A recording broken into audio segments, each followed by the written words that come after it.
The first blow, mercy in chains. The galaxy had seen wars before.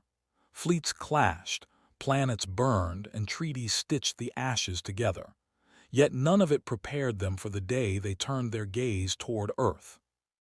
It began with the attack on Havarin Station, a human outpost, small, underarmed, but symbolic, a relay hub where refugees and traders alike sought shelter under the Terran Accord. The Zaith, insectal giants wrapped in glittering carapace, struck without warning. They descended like a storm of knives, shattering defenses in minutes. Civilians fled through burning halls, their screams carrying into the void. The aliens did not come merely to conquer. They came to experiment. Humans were taken alive, restrained in laboratories aboard colossal hive ships. There, the Zaith boasted of their mercy. They did not slaughter indiscriminately, they claimed. They would heal. The galaxy watched in silence as broadcasts showed humans strapped to surgical frames while alien healers extended biotic tendrils. What followed was not mercy. Their healing was violation. Alien serums coursed through veins, rewriting flesh and nerve. Bones reshaped, muscles split and reformed, neural pathways rerouted by hands that did not understand the human mind. And every attempt produced the same outcome, screaming. The more the Zaith healed, the more humans convulsed, shrieked, and clawed at restraints. No silence, no peace, only endless, soul-rending screams that echoed across comms channels like a curse. The galaxy recoiled in horror, but the Zaith laughed. Fragile creatures, they are not made to endure perfection. We are doing them a kindness. Mockery of the healers.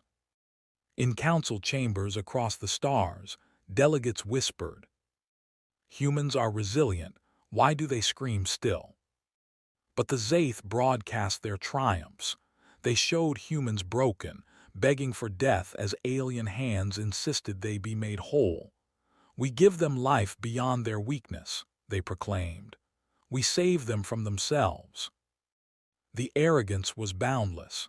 In taverns of distant starports, alien captains mocked humans openly. Too fragile to mend.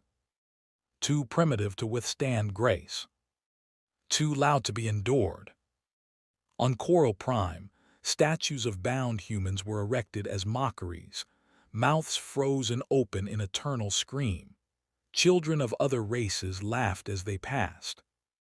The galaxy began to believe Earth was truly powerless, too soft, too civilized, too broken by pain to answer. And still the humans screamed in the darkness of the hive ships. Their voices carried on every frequency the Zaith chose to share. The silence before the storm. The Zaith expected Earth to beg, to surrender colonies, to bow for the promise of peace. Instead, Earth went silent. No broadcasts, no pleas, no messages carried by envoys. For months, nothing but the void between stars. The galaxy mistook silence for defeat. They thought humanity had folded into mourning, licking its wounds. But in the silence, something stirred. Deep in Sol's orbit, shipyards glowed brighter than suns. Engines the size of mountains roared to life beneath armored hulls. Ancient arsenals, long sealed beneath treaties, were unearthed. Generals spoke not in anger but in grim calculation. One phrase passed through every channel of command: "We do not forget." And then the comms lit up, not with screams, not with bargaining, but with a single warning carried on encrypted bands to every star nation. "This ends now." When Earth moved, the first fleets emerged from the dark beyond Pluto. Terran dreadnoughts, angular, black, bristling with weapons thought obsolete but perfected in silence. Ships named for storms, for gods, for predators. When they translated into warp near the first hive world, every sensor across the sector recorded a single horrifying fact. The human fleet blotted out the stars. The Zaith laughed at first. Their numbers were endless, their swarms uncountable.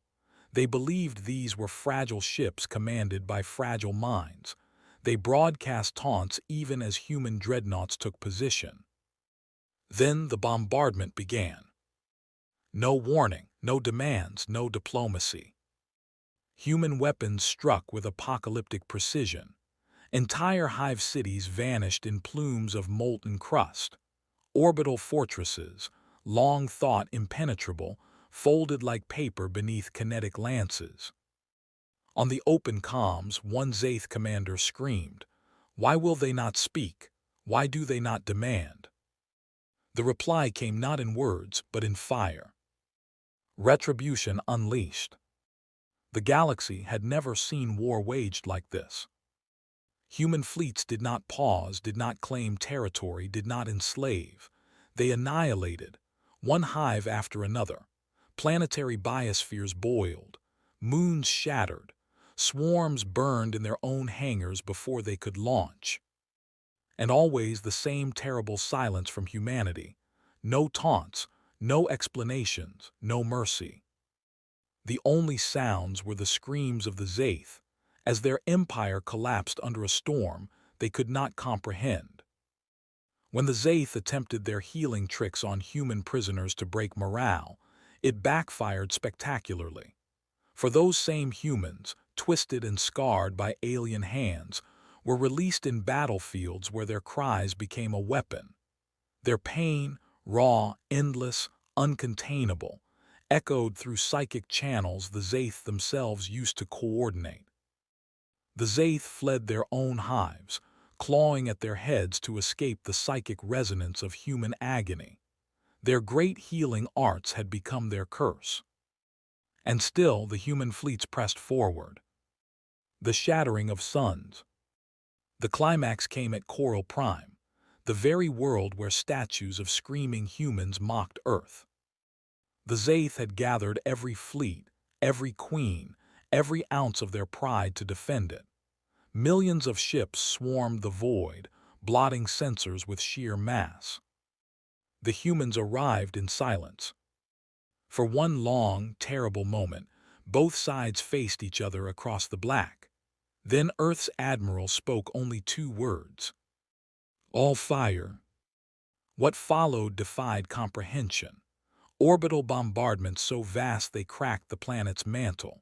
Rail slugs accelerated to near-light speed carved cities from pole to pole. Drones carrying warheads dived like meteors, turning oceans into steam. The statues mocking human screams were the first to be reduced to ash. When the planet cracked open, splitting like a wound across the stars, the Zaith finally understood. This was not war, this was judgment. Aftermath of silence. And then it was over. The Zaith Empire lay in ruins. Worlds burned. Fleets scattered into the void, hunted down without pause. Of all their queens, only a few survived, fleeing to distant sectors where no one would shelter them. The galaxy trembled. Races who once mocked humans now erased their words from records. Those who laughed at the screams of prisoners now whispered in terror whenever Terran fleets passed. For the silence of Earth had taught them all a truth. Humanity's patience is vast. Their endurance is immeasurable. But once broken, their vengeance is infinite. And in the ruins of Coral Prime, survivors told of one final horror.